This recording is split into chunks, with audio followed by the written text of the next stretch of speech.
تو اپنی چوریاں جو ہے نا، آپ کے آگے سے زیادہ چور تو کیبنٹ میں بیٹھے ہیں بھائی. ٹھیک ہے. آپ کیا بات کرتے ہیں؟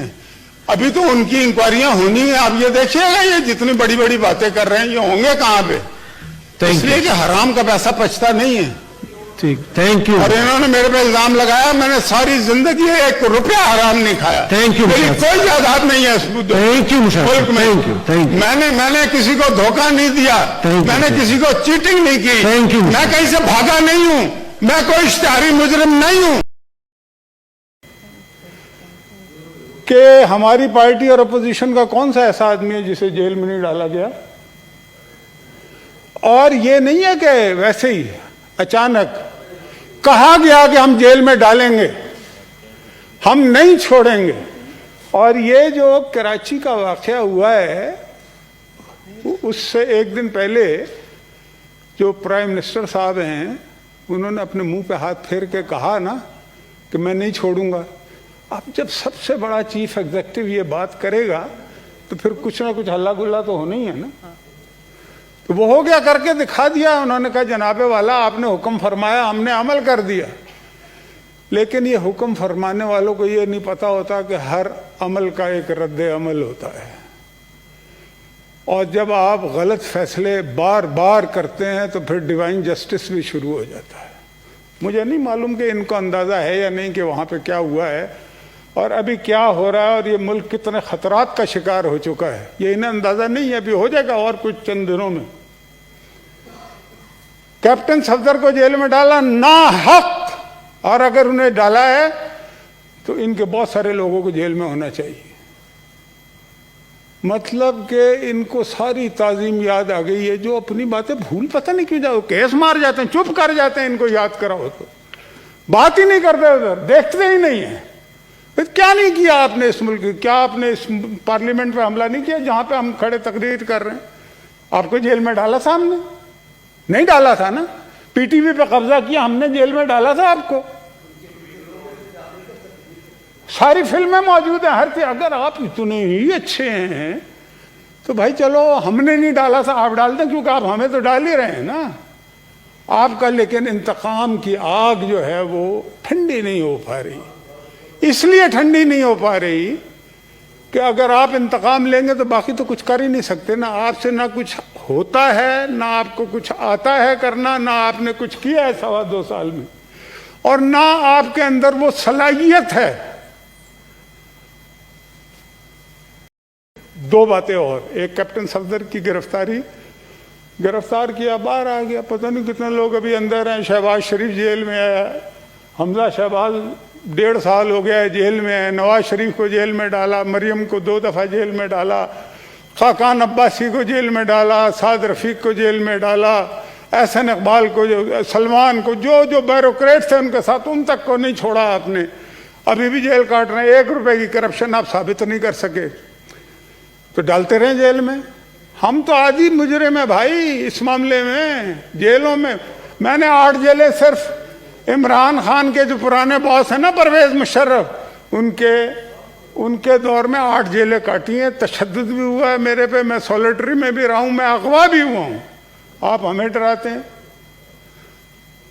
کیا شیخ ملے گا تجھے گل فشانی کر کے، اور کیا پائے گا تو توہین جوانی کر کے. اور تو ڈراتا ہے انہیں آتش دوزخ سے جو آگ کو پی جاتے ہیں پانی کر کے.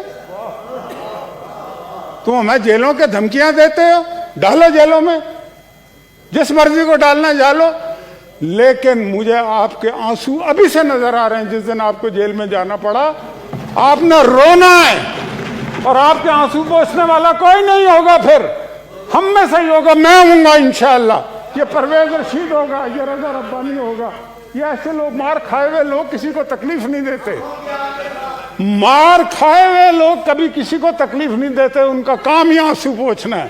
وہ آنسو نکالتے نہیں ہیں. یہ سارے آنسو پوچھنے والے لوگ یہاں پہ بیٹھے ہوئے. ابھی دیکھنا تماشا کیا لگتا ہے تمہارے ساتھ. تمہیں اندازہ ہی نہیں ہے ہو کیا رہا ہے اس ملک میں. دوسری احتجاج کا بہرحال طریقہ ہے، اس میں بھی غور کرنے میں کوئی حرج نہیں. پہلی بات تو یہ ہے کہ اس میں حکومت وقت جو ہے اس کا کردار سب سے زیادہ اس لیے ہونا چاہیے کہ ہم ایک اسلامی مملکت میں بستے ہیں. اور وہ کردار صرف اس حد تک نہیں ہونا چاہیے بیانوں کی حد تک، اس میں ہمیں غور کرنا چاہیے کہ اس کا مستقل جو ہے علاج کیا ہے اس کا۔ میں ایک بات یہ کرنا، دیکھیں طیب اردوغان ہر معاملے میں لیڈ لیتے ہیں، اللہ ان کو زندگی سے دے، وہ اس وقت امہ کے ایک لیڈر کی حیثیت سے سامنے آئے ہیں، اور اس سے پہلے بھی بہت سارے ممالک میں آپ نے دیکھا کہ اس طرح کے خاکے واقع بنے ہیں اور لوگ اس پہ ری ایکشن بھی کرتے ہیں، بلکہ ایک آدھ ہمارے ملک سے ایک ناروے میں جب وہ ہوا تھا،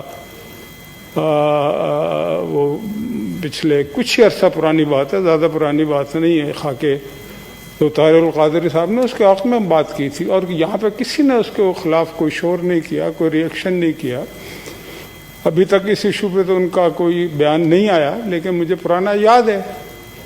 میں یہ سر کہنا چاہتا ہوں کہ اس دنیا میں مذہبی لحاظ سے اگر دیکھا جائے تو سب سے بڑی آبادی عیسائیوں کی ہے، مسیحی برادری کی ہے۔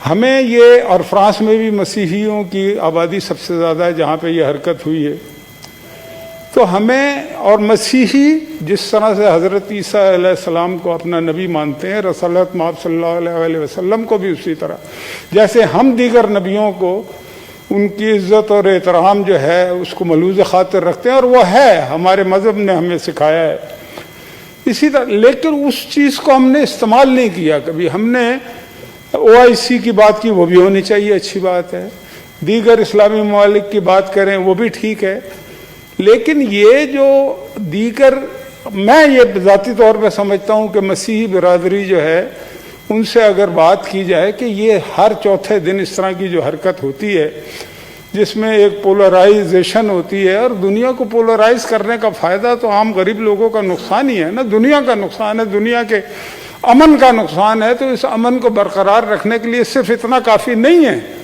کہ مسلمان اٹھیں اور ایک رد عمل کا مظاہرہ کریں اور اس کے بعد ایسا ایسا ٹھنڈ پڑ جاتی ہے کو بائیکاٹ کر دیا۔ اصل بنیادی بات یہ ہے کہ یہ جو اکنومیکلی بائیکاٹ جو ہے نا، اس کے اثرات مرتب ہوتے اس لیے ہیں کہ اگر فرانس کی چیزوں کا ہم مکمل بائیکاٹ نہ صرف ہم OIC کرے، دیگر ممالک کریں گے تو وہاں کے عوام کو تکلیف پہنچے گی۔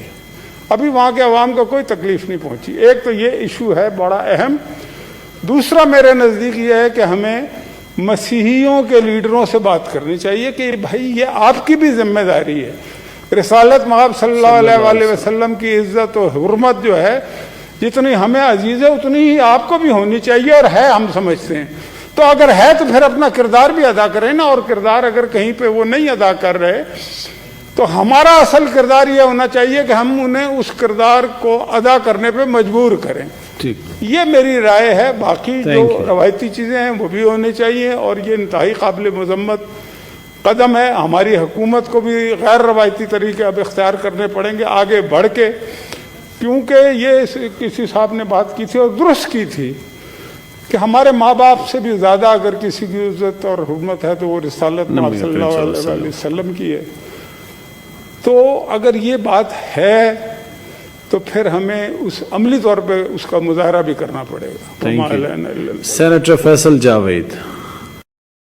ہندوستان کے میڈیا پہ ان کی فلموں کا بڑا اثر ہے۔ ایسا محسوس ہوتا ہے کہ ہندوستان کی ریاست کا ایک ہی ستون ہے اور وہ ان کی فلمیں، اور ایسی ڈائلاگ بازیاں کرتے ہیں ان کے میڈیا کے لوگ خاص طور سے، اور ان کے دیگر لوگ بھی۔ مثلا ایک فلم کا ڈائلاگ ہے، وہ سارا میڈیا سنا رہا تھا کچھ دنوں سے، کہ ہم گھس کے ماریں گے۔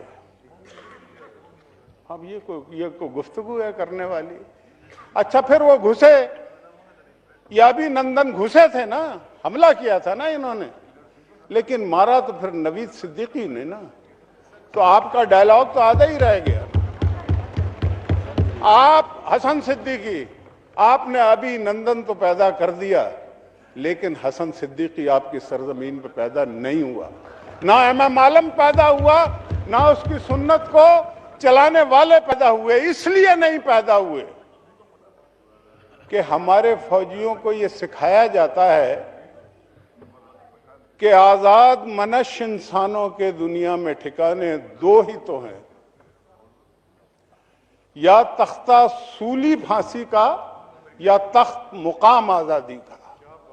اب آپ الرحمن الرحیم دیکھیں، وزیر اطلاعات جو ہیں، وزیر اطلاعات و وزیر اعظم یہ جتنے بھی ہیں، یہ سارے نئے بچونگڑے ہیں سیاست کے، انہیں پتہ ہی کچھ نہیں ہے کہ یہ کیا بات کرے۔ بڑی بڑی باتیں کرنے کا شوق ہے اور پھر وہ یو ٹرن لینے کا بھی شوق ہے، کیونکہ وہ عمران خان جو لیتا ہے۔ انہوں نے کہا جلسہ، اب وہ کہہ رہا ہے کہ جی جلسہ وہ میں تو جیت گیا اس لیے کہ بیچ میں اسٹیج بنا لیا۔ بھائی بیچ ہی میں ہمیشہ اسٹیج بنتا ہے، اور میں آپ کو یہ کہنا چاہتا ہوں، نہ صرف اسٹیڈیم بھرا ہوا ہوگا، ارد گرد کی سڑکیں بھی بھری ہوئی ہوں گی۔